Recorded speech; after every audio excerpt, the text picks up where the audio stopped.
That'd be giving too much. I got it. The knee costs $97,000.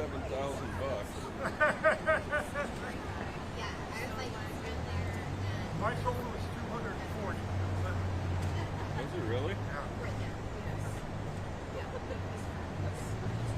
I saw Shrammick the other day. I flew for Safeway.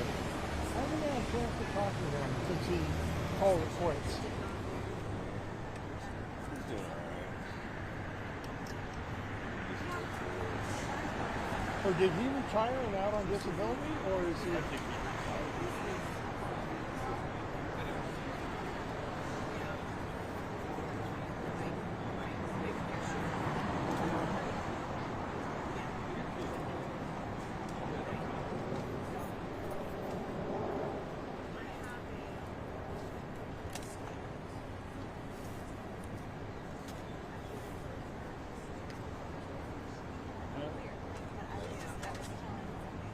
Anybody else want to call?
Yeah, I wish we'd go back to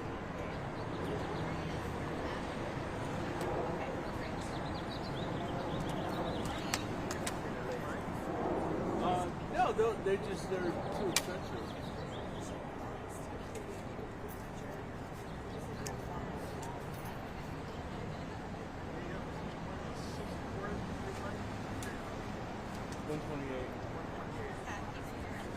You should come like by the speakers. Close. Come up here. Yeah, come up close. I'll grab a chair. You can be right on the outside. It's Trump. Sorry, it's Michelle. Hi. I accidentally joined the exercise.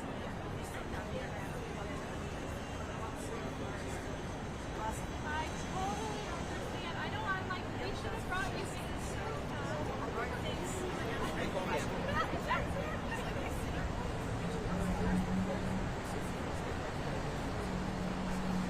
Mic check, 1, 2. Mic check, 1, 2. Hey. Mic check, 1, 2. Mic check, 1, 2. Hey, hey. Mic check, 1, 2. Mic check, 1, 2. Hey. Mic check, 1, 2. Mic check, 1, 2.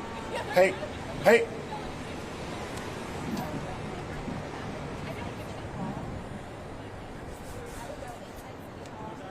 Mic check, 1, 2. Mic check, 1, 2. Hey. Mic check.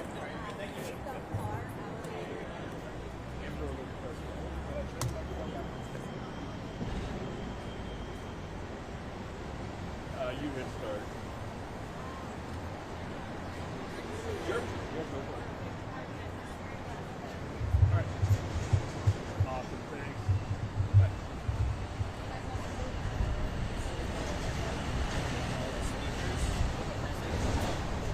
Red button turns the mic off, red button turns it off, on and off. Okay, So I would just... So should we lower that a little bit? It's going to be like right in your face. It's a little dark. You'll hear it. You can hear it now. yeah, okay. Well, I'm not the, I'm like speaking like fourth or something, so we'll have to move it up. All right, perfect. I would just be mindful, anyone who comes up, turn it on. When they're done talking, turn it off, just so he's not like your shot. Got it. All right, cool. Thank you.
morning, everyone. Thank you for being here today. For the record, we are going to have every speaker begin by spelling their name for the press. My name is Tamara, T-A-M-A-R-A, Emerson, E-M-E-R-S-O-N. I'm here as the Executive Director for A4Safety Alliance and the co-founder of End Child Abuse Washington.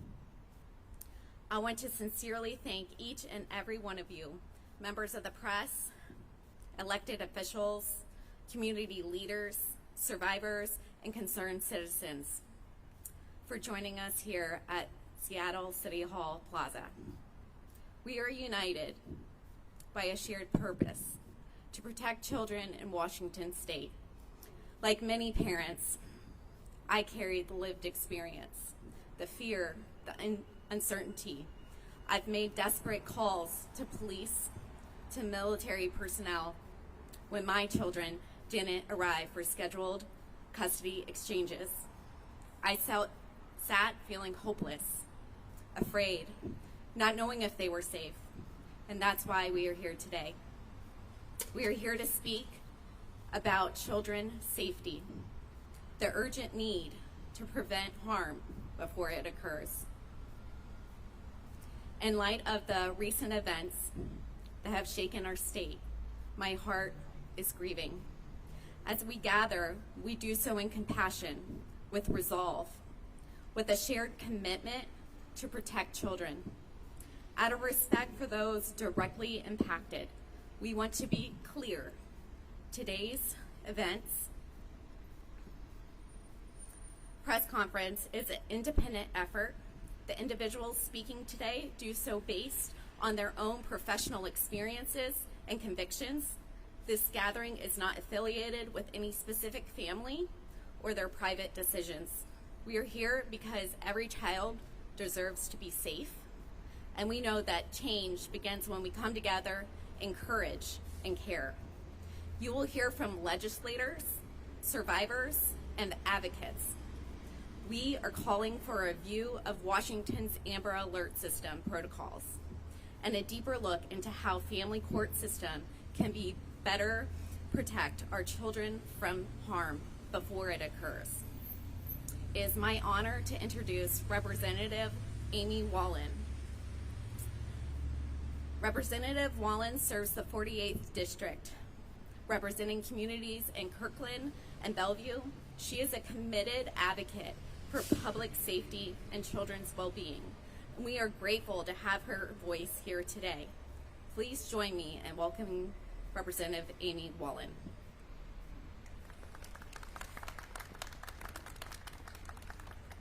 Thank you, Tamara. My name's Amy Wallen. It's spelled W-A-L-E-N.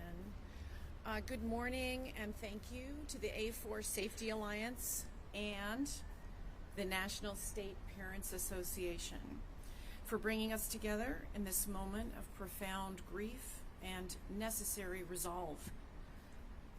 I stand here today heartbroken alongside all of you for the recent loss of children in the state of Washington. All little girls should be alive. They should be growing, learning, laughing, and dreaming. Instead, we're left with an unspeakable sorrow and a burning question. How did our system fail to protect children? As a legislator and someone who experienced a lot of difficulty in my own childhood, and I've spent years now working to strengthen public safety and protect the most vulnerable, I believe we have a solemn obligation to face the question with honesty and urgency.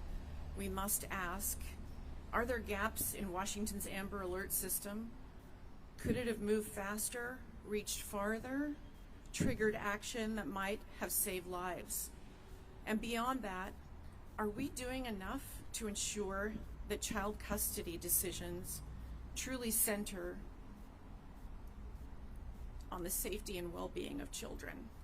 Too often the warning signs are there. Too often the system prioritizes process and bureaucracy over protection. That must change. In Olympia, I'm honored to be a part of a team of legislators who work across party lines and across jurisdictions to fix our broken systems that should have protected children, little girls.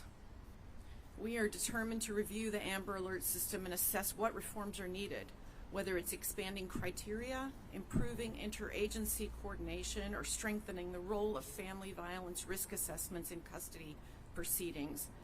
We owe it to all the children in the state of Washington to take action, not just reflect. Because the truth is, if a system can't protect children, it's not a system worth defending. We cannot bring back so many of the children that have suffered and that we've lost. But we can honor their memory with meaningful reform. We can make their names a turning point, not just a tragedy. The state of Washington can do better, and it must do better. I appreciate your time today. Thank you.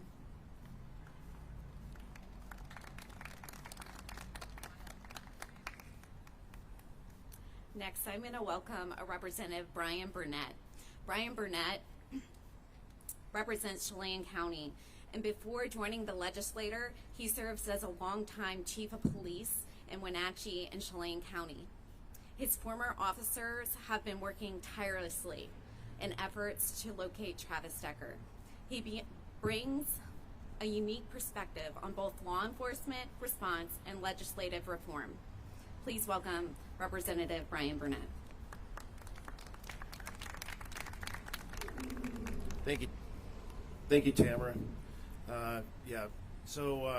First and foremost, we're not here to make any rash judgments, but we want to look at the system and an ongoing evaluation of what can we do to make things safer for family that are going through these type of situations in parenting plans. This is one of the most difficult things you'll ever face, whether in law enforcement, whether in a civil litigation, or in the judicial system alone, is making sure that the children are safe, along with the mothers and the fathers as well. Just to make a couple things clear, I was the previous elected sheriff for Chelan County for 12 years and did 25 years in law enforcement service in Chelan County, now as a legislator for the 12th district that represents Chelan County, but parts of King County and also for parts of Snohomish County. But even more so, as a husband of 38 years and a father of 7 and a grandfather of 10,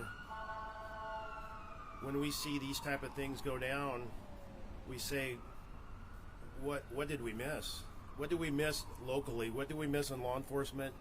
What did we miss legislatively or even judiciary in the systems of what can we do different? And so that's my promise to you as a former law enforcement officer, elected sheriff, and now a legislator, to say we need to look at things that we can do. I've been on the phone. I've talked with WSP and their staff for their missing endangered persons, and they're always open to say, what do we need to do to make this better? So Washington State Patrol, the Washington State Sheriff's Association, I'm a current administrative liaison for the Washington State Sheriff's Association. Both of these organizations want to do everything in their powers to keep people safe. But there's a saying in Washington State that says family first. And I want to talk as a legislator. When I heard that terminology this year, I was taken back a little bit, because it's not just about family first. It's about family first when things and boxes are checked to make sure that things are safe and people are safe and they're complying with different things. And so you can talk about the Decker situation, what has brought this to light today. This is why we're here today. But it's more than that, is we don't want other young girls and young boys and mothers to have to face this type of heartbreak and tragedy in the future, but say, what do we need to do with our system to make it better, to work together, to collaborate with all of the stakeholders. So we're going to look for the missing components. We're going to say, what can we do to add better layers? But when we're talking about trauma, we need to have education to all of our layers in the judiciary section as well, to make sure that our judges are informed of what they're dealing with. And we need to have some guidelines. And it's my belief that if we put those things in place, but remember, If the children aren't safe, then there shouldn't be unsupervised visitations. And we're not saying no visitations, but you have to look at those things. What are the concerns, and what do we need to be targeting on to make sure that these children are safe? So we want to move forward in the future, work together, collaborate, and I know with Tamara and her group, Evangeline, that we worked on House Bill 1620 this last year, and we believe that Representative Rule gave a great striker that was going to put things in better position. Now, I don't believe necessarily, I'm not saying that this is a cause for what happened to the Decker family, but we had this in place that was going to move this forward. They had the advice of trauma-informed people that have been and walked this journey. And we don't try to say, I'm a law enforcement officer or I'm a legislator to say, I know all the answers and I have all the questions, but this is what we are, is we're here to bring together people, to talk it out, and to try to move this forward in the right way. So I'm excited to be part of this group here today to say, let's bring people to the table and let's do a better job for those out there that are coming to this ground and experience. So let's keep the children safe.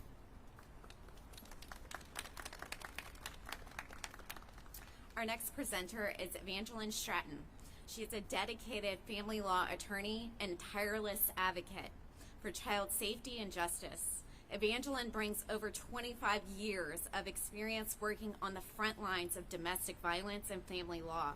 She previously served as the senior managing attorney for Washington at the Family Violence Appellate Project, where she led efforts to ensure legal systems better protect survivors of domestic violence and children of Washington State. Please join me and welcome Ms. Stratton. Thank you, Tamara. And thank you, Representative Wallen and Representative Burnett, for being here today. I agree that when it comes to the Amber Alert system, which I'm not an expert in, that curiosity and review and research is always helpful. As Tamara said, after the last 25 years working with survivors of abuse and in the family law system in private custody court, I have a unique perspective and experience in these types of custody cases where risk and abuse factors are present. What I've seen is that when the issue of custody is raised, responses from other social and legal systems often become reluctant and delayed. As a community, we must commit to adopting a more comprehensive and systematic approach to child safety.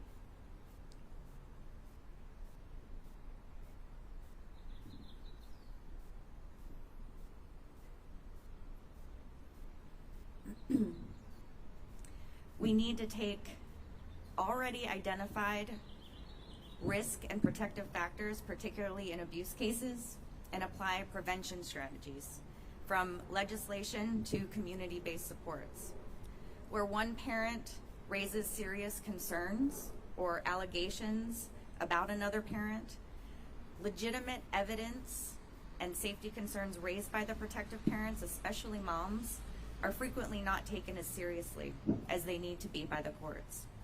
This then leads often to insufficient safety measures being put in place for the children. Protective parents don't always know exactly what protections to ask for, what's permissible under their state law. And access to quality legal services in family custody court in Washington, it's dire, leading many parents to try to navigate this legal system unrepresented. Unfortunately, courts often don't do a great job recognizing signs of abuse and degree of risk due to lack of high quality training on abuse subjects for judges and court professionals. Let's review our family court custody system with curiosity and care. Let's thoughtfully incorporate established research and the voices of those with lived experience into how we reform the system. Laws and screening tools that assess risk and protective factors based on best practice are central to reforming custody courts. Training for court professionals by vetted experts on recognizing these risk factors and implementing protective interventions that address the full spectrum of influences on and the supports for child safety go hand in hand with these tools. Community supports like supervised visitation, centers, and programs that are accessible and affordable to everyone are also crucial. In terms of policy, there is model legislation for family custody court reform. The solutions to many of these problems in family courts have been put forward by experts at both the National Council of Juvenile and Family Court Judges with the revised model code, and by Congress with Caden's Law and in the Keeping Children Safe from Family Violence Act. Both of these are great roadmaps that Washington State should be looking at and applying in our custody laws. These model policies align with public health principles by emphasizing systematic approaches to child safety and prevention. And since I have my soapbox moment, in addition to legislative change, we need a shift in cultural attitudes. Family court deserves more respect, care, and attention. Crucial decisions affecting children's safety and families are made in these spaces every single day. Court professionals and judges must receive high-quality training to recognize signs of abuse and degree of risk. And children must have a voice. Because the worst possible outcomes where our children lose their lives is not an outcome that we can accept. An outcome where the drowned out voices of protective parents are the only remaining voice left to hear. Like our next speaker, protective mother and family court reform advocate Kathy Sherlock will speak about her tragic loss, where her 7-year-old daughter, Caden Mancuso, was violently murdered by the father amid custody litigation during his court-ordered unsupervised parenting time. She flew here all the way from Pennsylvania to share her story. Kathy?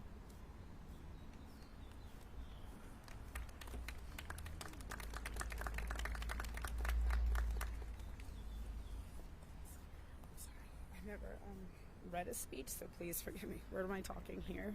Okay. Hi, everyone. I'm Kathy Sherlock. So normally I just wing these speeches. Today I have it written down, so please forgive me. I'm going to have to look down and read. Okay. Thank you for having me today in your beautiful city. Lovely and gray. I'm just kidding. It is very nice here, and I'm actually happy to be here. Not happy. It's a bad word. Sorry. Thank you. Okay. I'm here to speak about what's happening in family courts and all around this country, not just here in Washington. I came here from Pennsylvania. This is a countrywide problem. It's actually a worldwide problem. Kids keep getting abused and killed, and it's preventable. It's by a dangerous person because they are forced into dangerous parents' custody and away from their safe parent, which happened to me and my daughter, Caden, who was killed approximately 7 years ago in 2018. So officially, my name is Kathy Sherlock, and I am the mother of Caden Mancuso. In Pennsylvania, my 7-year-old daughter, Caden, was court-ordered to have custody time with her dangerous dad, and he violently murdered her. Even though there were clear signs that he was a threat to everyone around him, the court did not listen. I only needed one person in family court to listen to me, and not one person did. One person to listen, one person to care, and it would have taken one person to protect her. Even though I should have been that person, my hands were tied. He had attacked me, threatened to kill the family on Thanksgiving. I had a restraining order against him, you name it. He was banned from our school. He was banned from a lot of things. He had attacked, when he had Caden during his custody time on an unsupervised court-ordered order, which was actually after years of battle, years of court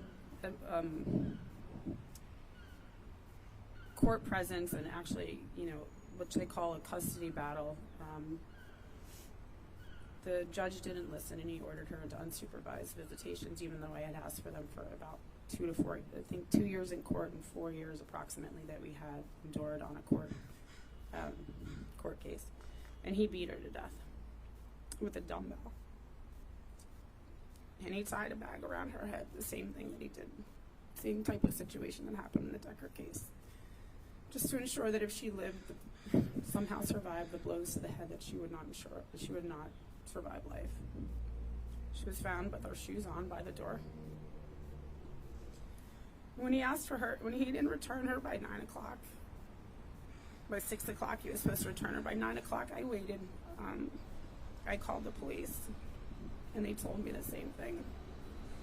She's with her dad. There's nothing we can do. Take it up with the courts in the morning. No Amber Alert was issued. I took it upon myself to drive down to the house. I called 911 5 times. It took them an hour and a half to show up, and another reason they told me that they didn't have a warrant, they couldn't go in the house. Again, hands are tied. What am I supposed to do? They gave me a piece of paper and told me to take it up to the courts in the morning.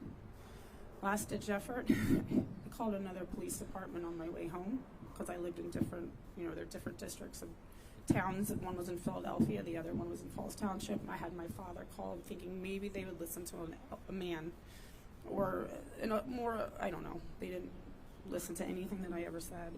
My father called again at 1:30 in the morning, asking for another, saying my granddaughter's now been missing for 6 hours. What can we do? No Amber Alert was issued at that point either. Again, they said, sir, it's late. Pick it up at the courts in the morning. She was found dead the next day by my dad and my husband. She with her shoes on by the door. I knew she was trying to get away, and I knew that she couldn't. He overpowered her, and he did what he did to get back at me. And he left a nice note that said, you'll get what you deserve. This has changed my life forever. Angry is an understatement of the system that failed Caden and me. But I began to talk, and I didn't stop since. I began to advocate for change. Moments after she had been killed. I don't know how I did it, but news stations showed up at my house within hours. Within a half an hour, actually. Caden was reported dead at 11 o'clock in the morning, and my news channel was by 12 o'clock that afternoon. We were on the news. It hit worldwide news. I don't know why. My child, I don't know why my story. And I haven't shut up since. I began kind of connecting with people, policymakers. I've had committee hearings with lawmakers. I collaborated with experts at the National Family Violence for Law Center, at GW Law, to make a model child custody law that would help keep children like Caden safe and alive, out of the hands of a dangerous abuser, a known abuser. It took 5 years to pass Caden's law in Pennsylvania. And federally, in Congress, we passed prior to that. And to overcome opposition by lawyers, judges, anyone, it seemed like we were up against an uphill battle that just wasn't ever going to go in our way. We did pass federally in 2022 with the VAWA reauthorization, and I did. I met the president. Sounds great, right? I didn't really want to meet the president. I would have done anything to have my daughter back. I didn't want this in my life. This was not my idea of fun. This is not my idea of fun. But since the federal law being passed with VAWA, we are now in 10 states. Washington should have passed. I should have been here in March of 2025. I know that they took them 3 years here in the state, and they actually ultimately denied Caden's law, which is, I find a lot of guilt in that. Personally, with that not being here in March, maybe if I was here to show up to the Olympia State Capitol, that maybe these little girls would be here. So personally, I do find guilt in that. I know it's not potentially my fault, but it's kind of all of our faults if you could kind of think about it. We should have do better. That what happened to the Decker girls should not have happened.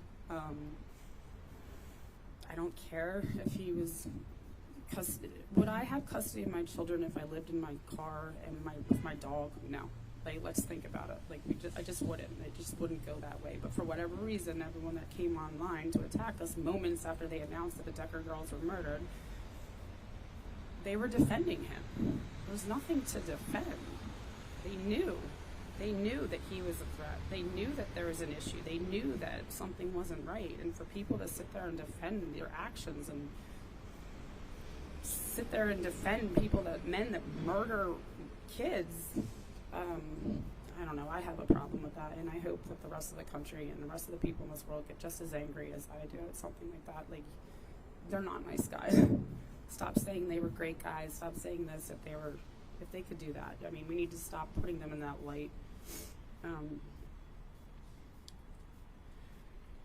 So for 3 years, Washington's the legislators here in Washington, including Representative Alicia Rule, have worked tirelessly to advance the federal Canaan Law, provisions to protect the Washington kids in the family court, but it was narrowly defeated, like I said, in March.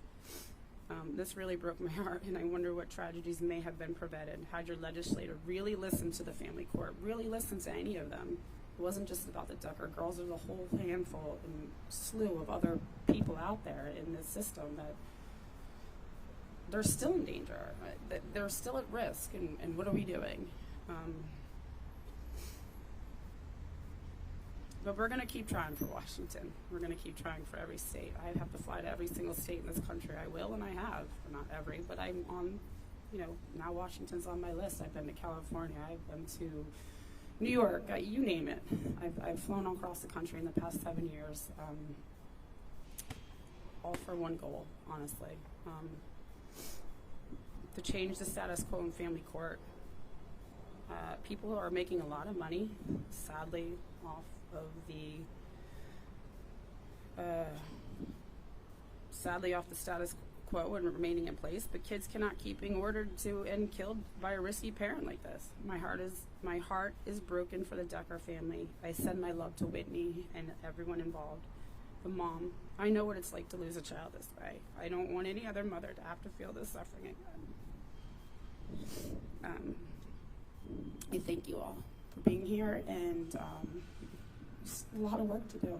It's not going to ever end unless we all come together, so thank you.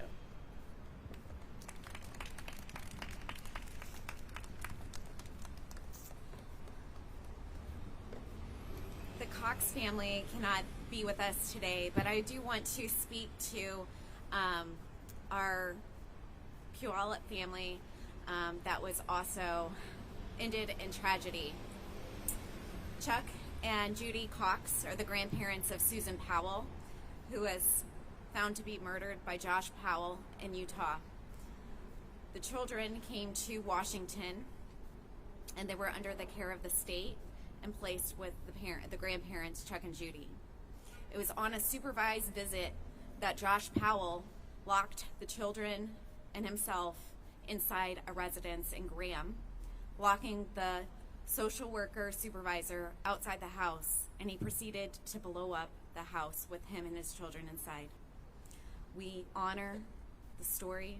They have started the Susan Powell Foundation, and I urge you to learn more, because what they have done and what they have experienced needs to continually be moved forward to bring change and care to our systems that are in place today. I'm going to introduce our next speaker, who is a city council member in University Place, Washington. Her name is Melanie Grassi. She is a compassionate and committed advocate for children and families. She does a lot of work with widows and orphans.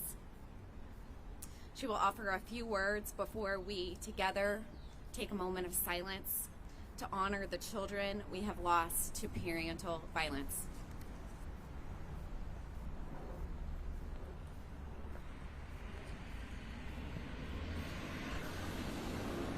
Thank you, Tamara. Thank you all for being here today, moved by the stories that we've all heard this morning. And it is an honor to be here as a pastor, as an elected official, but most importantly, as a mother. As has been said, When one mother grieves, we all grieve. When one child is lost, we all feel that collective pain, that grief. And our grief has gathered us here today. But my prayer is that our grief, our collective care for innocence that has been lost, would inspire us to take this from today to tomorrow and into the days to come into our state, that we would be moved and inspired to action. And it is an honor today, amongst all of the noise, to invite us all to take a pause, to remember, to reflect, to honor the innocent lives that should have never been lost, that have been taken too soon, through our tears and our cries. Wherever you're watching today, may we all take a pause to reflect, remember, and honor. Join me now.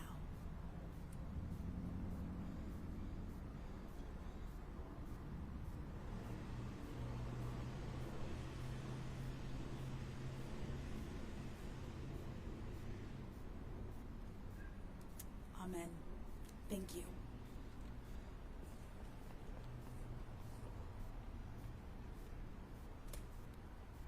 Is it on? No. Okay. Thank you for each speaker and every person standing here today.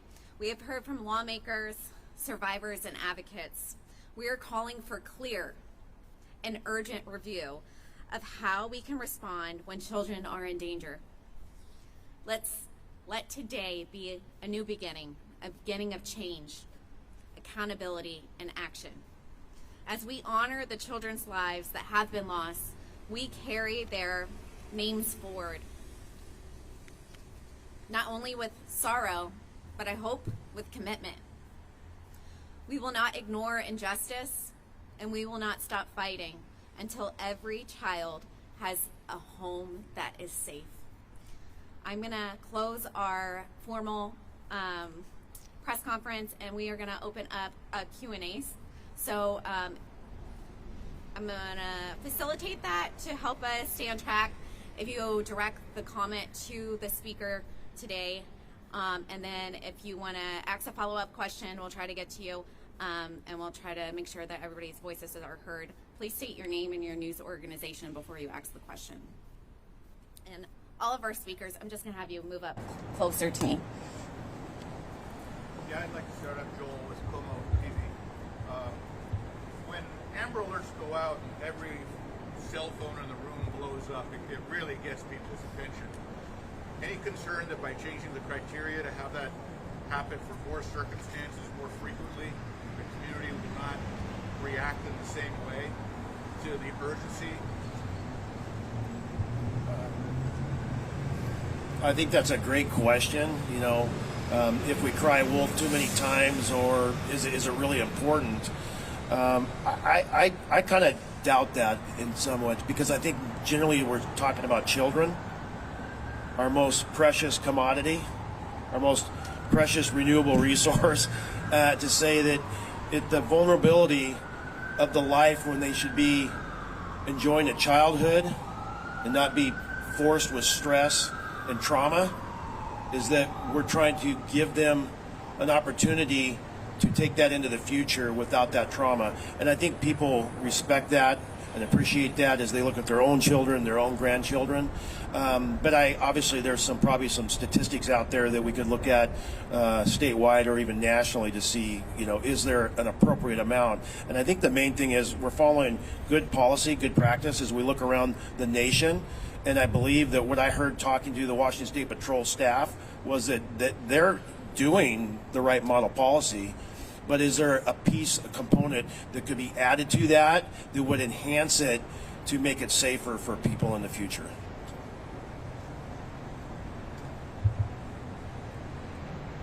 I really appreciate the question. And I think what we're getting at here is we need to believe moms. Women come forward and they talk about problems with the system, and we tend to not believe them. We need to change the culture. It's a serious problem. You've heard it today. There's too many stories. There's too many harms being done to children. We need to believe moms.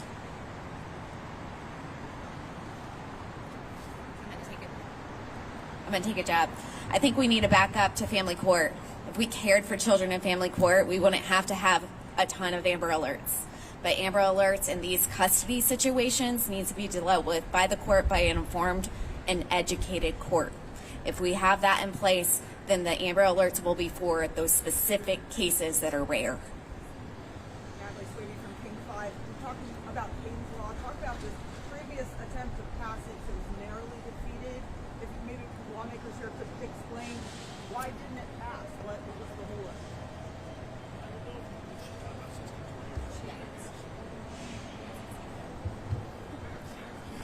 This will be my perspective as the 12th district legislator. I also was on that committee, I believe in civil rights and judiciary, am I right, Tamara? In trying to reflect back. You know, when you were talking about children in family law, I think that all persons on scene, whether it's in committee or on the House floor, when you're listening to House testimony, I think for the most part, people are really paying attention. Do we agree on the format and what that looks like? Because there's a lot of outside influencers, whether different lobbyists, whether you're talking to the judges and their best interests as well. And to be honest with you, I said earlier in my statement, this is one of the most difficult situations you can do when you're talking about parental plans and family law, because it's emotionally driven. And then you put other components in there. If you have sobriety issues, mental health issues, it just multiplies those components. And so for me as a legislator, what I saw was we needed to listen more in what we just heard to the mothers that have been experienced. Now, does that mean that someone's not going to go out there and actually give a false testimony? No, that's where we have to have good discernment and go through the facts for the future to say what are the best practice and best model policy that we can have for this. But we have to err on the side of caution. And we have to say, to do that, we're going to have to listen to more people. And maybe we take it just a little notch, maybe in sometimes where we don't need it in this case. I'd rather err on the side of caution in other cases to say that we missed a case and we were maybe negligent in the form of sense that caused harm or even death to these families. And so I think that, for me, this is the piece that said we're not listening. One group said we need to give more leniency and more authority to the judges. And I think the side that I was listening to from the victim advocates was saying no. The mothers are telling you this is the experience we've had, and we have been pushed aside, and the manipulator, as in the other side of the spouse, has been dictating that because of their master manipulation and their personalities, and they're able to get through that and suppress the spouse and the children who become victims through this issue with the parenting plan. And so for us is listening to the spouse or the mother and telling their side of the story and erring on the side of the caution versus on the judiciary side. And we need to listen to every parent that's safe, whether it's a woman or a man, whether it's, partnership, whatever it is. But whenever we are talking about reforming legislation, we need to all be invited to the table. And so we need collaborative work. And right now, I think that's what failed this legislation session is not the coming to the table and working collaboratively so that we can all come in. That people that are working in family court, experiencing in family court real live action, they need to be invited to the table. We invite experts to come and start doing the work of family court reform. Washington State has about 5 specific criteria to issue an Amber Alert. Have you so far identified any specific criteria that you either want to lessen or remove or add to the process for issuing an alert?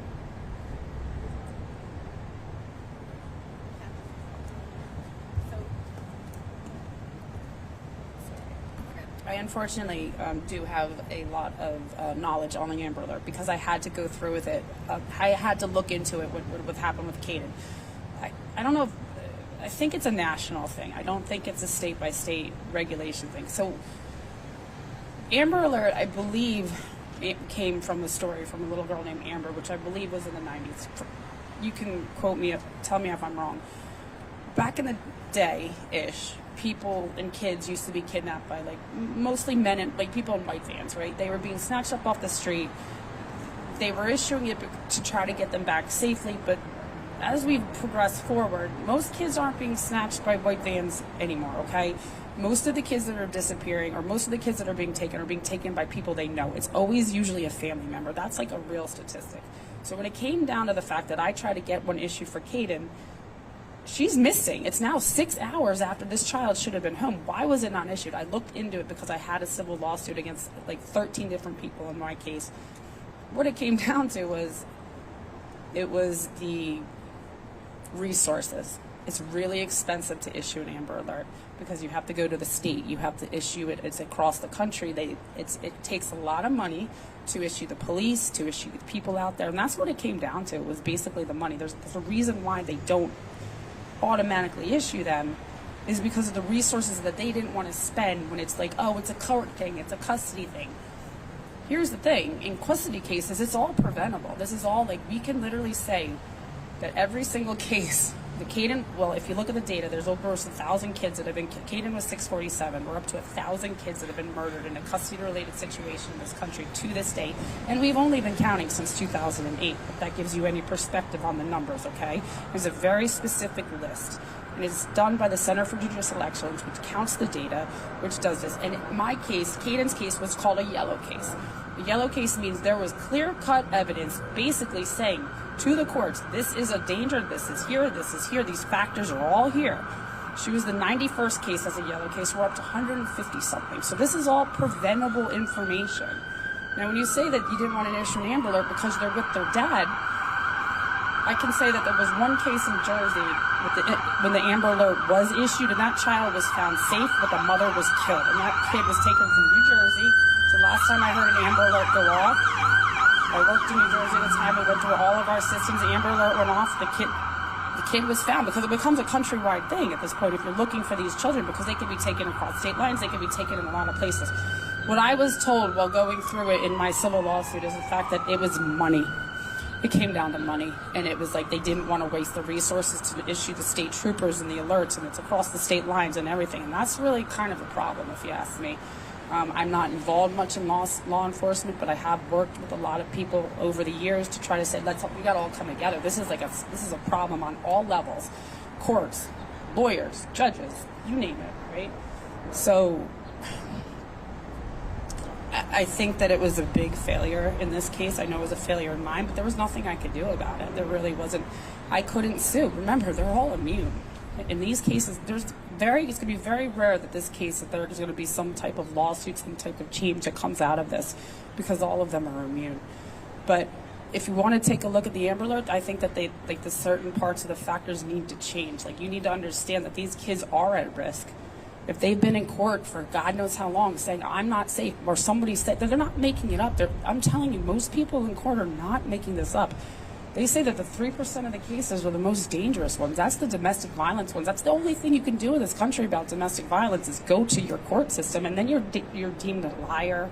You're making it up. But there's real statistics and facts and evidence. This is science. This isn't just like me making this up right now. It was a big failure in my case, and I think it was a big failure here in Washington. And I think we need to take a look at really, honestly, the factors that go into it. And if something needs to change, then we change it. Just like, Kaden's law. I said something went wrong here. Let's change it. See where it went wrong and fix it, so no one has to ever bury a small child again. Right? The end. Sorry. I was just going to say, we are committed to learning more. I wasn't aware of the factors until this came to be. But it is something that we really need to research and review, especially in custody exchanges, because kids don't get returned all the time. So it is something that a lot of thought and research needs to go into. Yeah, I think to add to that, first, let's recognize that the Amber Alert at one time was a momentous occasion that added an amazing layer to safety and actually finding children and bringing them home safe. as a previous law enforcement officer and elected sheriff, our greatest resource is you, the citizens, the people that live in our communities. They're the eyes. They're the ones that help solve the majority of the crimes because of the information that you have and share to local law enforcement. And so there's nobody attacking the Amber Alert system or the Washington State Patrol or who is the keeper of that program here in Washington State. What we're saying is there something that could be added to that and evaluate that system along with the courts and everything else that we're doing. I think that's the main key component. Yes. Radio. So let me just ask a more direct question. I think you've been touching on it.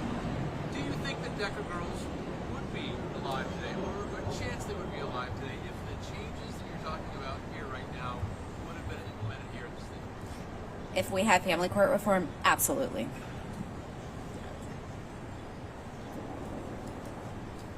Right, and so I have somewhat limited information, probably less or maybe the same as the media does on the information because it's an ongoing investigation and what the details of the facts were. But I think most people know that unfortunately the girls were probably deceased for a couple of days. And so I don't think that the Amber Alert itself is going to be what has saved them. I think what Tamara was referring to, it's the court in the family law piece to this that's so important.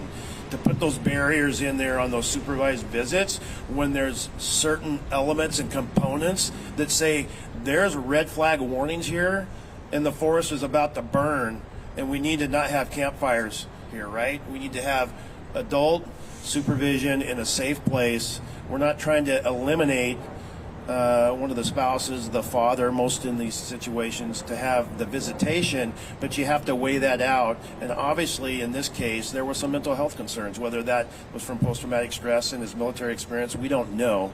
But we know that there was some concerns there had been documented over time, and I think that's the biggest piece for this case.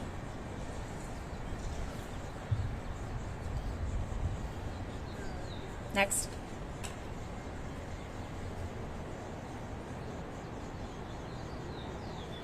Okay. Anybody else? All right. Well, we want to thank everybody for coming out today. Thank you for hearing our stories, hearing our perspective, and researching this topic. We definitely are committed to researching the Amber Alert system, but we're also on the grounds and researching family court reform until every child is safe. So, yeah, thank you.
give you guys my card. This is yours. That was here.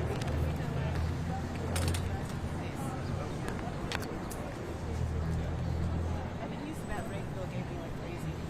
It's so nice. The what? The rake. Oh, yeah. Yeah, I used it yesterday.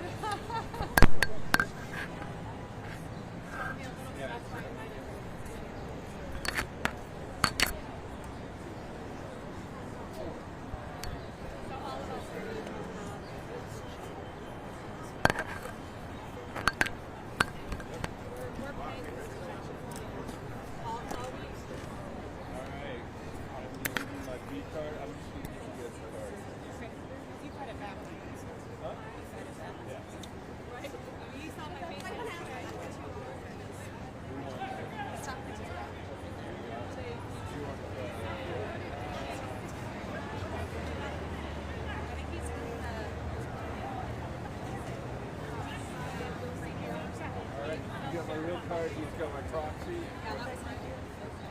All right. Go back to where you Yes. Hey.